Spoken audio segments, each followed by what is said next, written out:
Picture this. A black family cruising down a sunlit Georgia highway. Kids giggling, music blaring, dreaming of a beach vacation. Until flashing police lights turn their joy into a nightmare. Cops swarm, guns drawn, accusing them of crimes they didn't commit. But here's the kicker. The father isn't just any man. He's a covert FBI agent. And this mistake unravels a conspiracy so explosive it'll grip you to the core. If pulse-pounding stories of justice, betrayal, and redemption set your heart racing, smash that subscribe button now. Join thousands across the US and UK diving into narratives that expose truth and demand change. Don't miss out. Subscribe today. The Johnson family's SUV hummed along Highway 75, cutting through the muggy Georgia air. The kind that clings to your skin and makes you crave the ocean breeze. Marcus Johnson, 45, gripped the wheel with steady hands, his dark eyes scanning the road while his mind drifted to the week ahead. Tybee Island, sandy toes, and no phone calls from work. His neatly trimmed beard framed a face that carried the weight of years spent in shadows, though his family saw only the warm smile of a devoted dad. Beside him, Elena, 42, with her curly hair pulled into a loose ponytail, tapped her fingers to an old Luther Vandross tune, her laughter mingling with the kids' chatter from the back. 10-year-old Maya sketched mermaids in her notebook, her braids swaying with the car's rhythm, while 7-year-old Jamal, earbuds in, battled aliens on his tablet. This was their escape, a rare break from Marcus's desk job in D.C., a vague cover for his real work as a high-ranking FBI agent running covert ops. The Johnsons were a picture of joy, oblivious to the storm about to descend. A flicker of red and blue in the rearview mirror snapped Marcus's focus. A state trooper's cruiser trailed them, lights flashing silently. His jaw tightened, a reflex honed by years of navigating a world where his skin color could turn routine into danger. Probably nothing, he muttered to Elena, who glanced back, her smile fading. He signaled, easing the SUV onto the gravel shoulder, dust swirling in the late afternoon sun. The kids went quiet, sensing the shift. Officer Harlan Reeves, a stocky white man with a buzz cut and a hand resting on his holster, strode up, his boots crunching. "License and registration," he barked, peering into the vehicle with a scowl. Marcus handed over the documents, his movements deliberate, voice calm. "We're just heading to Tybee for vacation, officer."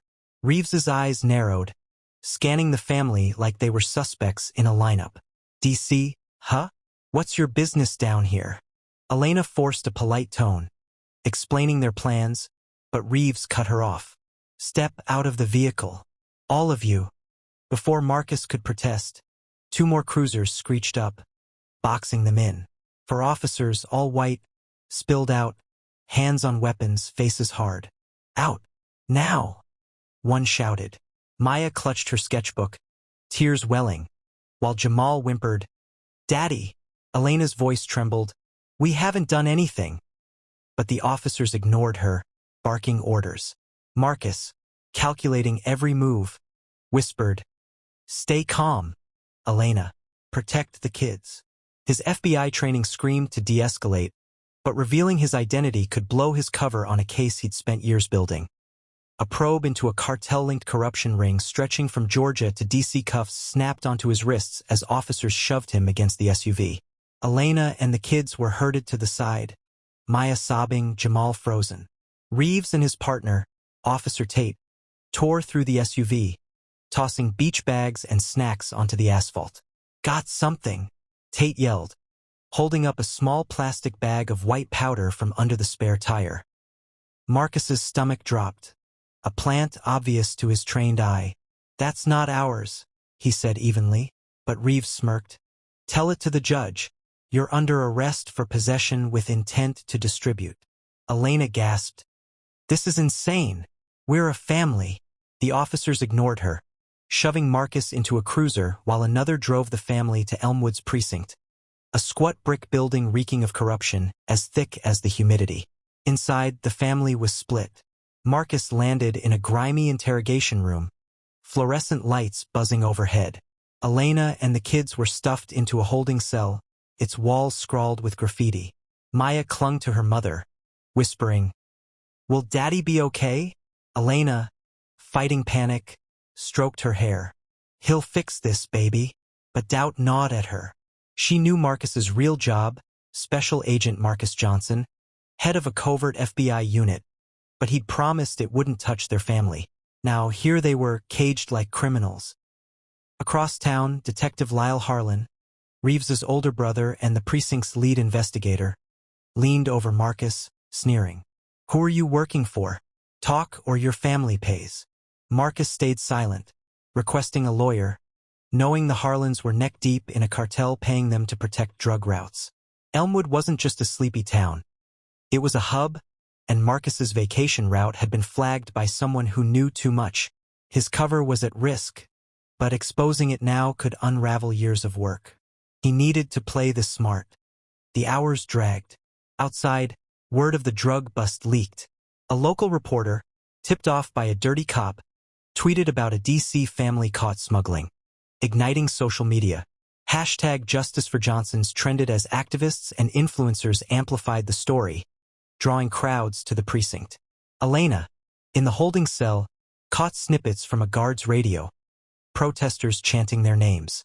Hope flickered, but fear for her kids dominated. Jamal, curled up, whispered, "I want Daddy." Elena, a former CIA analyst who'd left the game after Maya's birth, felt her old instincts stir. She needed to act. Marcus, meanwhile, pieced together the setup. The cocaine was cartel-grade, likely planted to discredit him. The tip-off wasn't random. Someone in his unit had betrayed him. Feigning a stomach cramp, he got a bathroom escort, where he activated a micro-device in his watch, a panic signal to his FBI handler, Agent Kim Torres. Extraction needed. It beamed. Torres, stationed in Atlanta, mobilized a SWAT team, but time was tight. Elena, in the holding cell, spotted a janitor, an older black woman named Ruth, mopping nearby. Ruth's kind eyes met hers, and Elena took a chance, mouthing, "Help!" Ruth, a local who'd seen too many families chewed up by the Harlans, slipped her a burner phone. Elena texted a single word, "Elmwood," to an old CIA contact, Nadia Price. Within minutes, Nadia was pulling strings, alerting federal authorities. By midnight, the precinct was a pressure cooker. Protesters clashed with local police outside, while inside, Lyle Harlan grew erratic, shredding files in his office. Marcus, still cuffed, overheard him muttering about Santos, the cartel's elusive leader. The puzzle clicked. Victor Santos, a name from Marcus's case files, was the mastermind with ties to dirty cops and politicians. Then chaos erupted. FBI SWAT stormed the precinct, battering rams, smashing doors. "FBI! Hands up!" agents shouted. Reeves and Harlan froze as Marcus was uncuffed. He flashed his badge, voice icy. "You arrested the wrong man."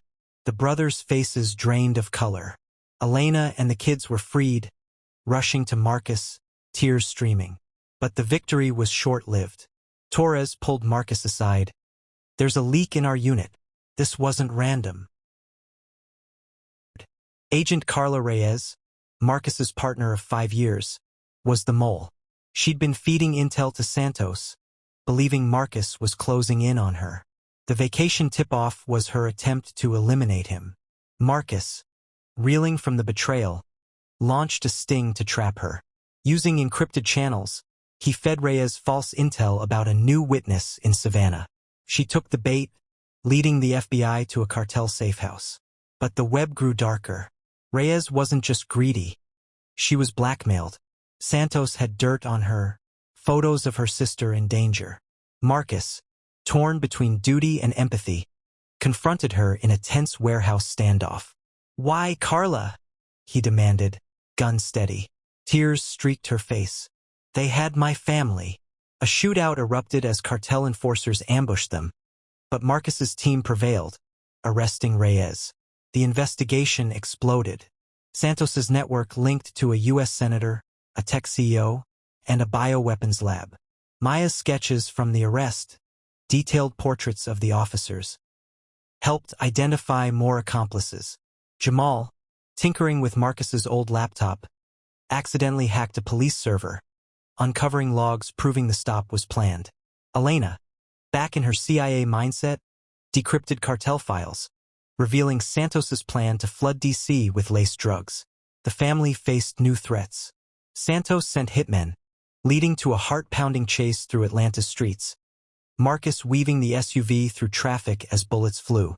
At an abandoned mill, he faced Santos himself, a cold man with a scar across his cheek. "You're a dead man, Johnson," Santos sneered. Marcus, outmanned, used his training, disarming Santos in a brutal fight, saving his family. The fallout reshaped the nation. Marcus testified in closed hearings, exposing the senator. Reforms swept policing, body cams, oversight boards. The Johnsons relocated under protection, Marcus retiring to advocacy. Maya's art went viral, symbolizing resilience. Jamal pursued cybersecurity, vowing to fight corruption. Yet one final twist lingered. Years later, Jamal found a hidden file in Marcus's watch.